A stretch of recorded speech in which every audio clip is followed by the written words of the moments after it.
بسم اللہ الرحمن الرحیم۔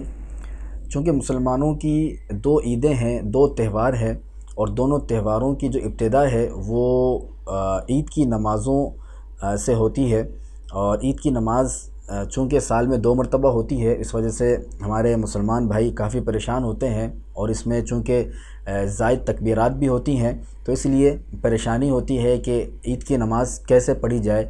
تو اس ویڈیو کو غور سے دیکھیں، انشاءاللہ عید کی نماز میں آسانی ہوگی۔ سب سے پہلے تو نیت کریں گے، اس کے بعد امام صاحب ثنا پڑھیں گے، پھر سورہ فاتحہ کی تلاوت سے قبل 3 زائد تکبیرات کہیں گے۔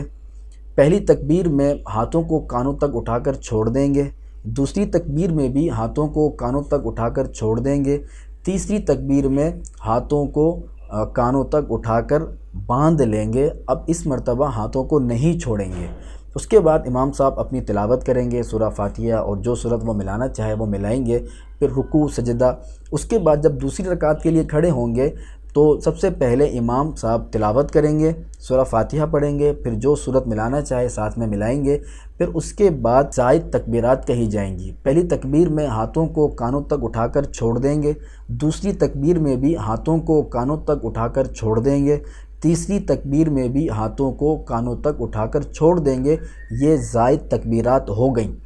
اب چوتھی تکبیر پھر امام صاحب کہیں گے، اس میں ہاتھ نہیں اٹھائیں گے بلکہ رکوع میں چلے جائیں گے۔ یہ چوتھی تکبیر ہوگی جس میں امام صاحب تکبیر کہتے ہی رکوع میں چلے جائیں گے۔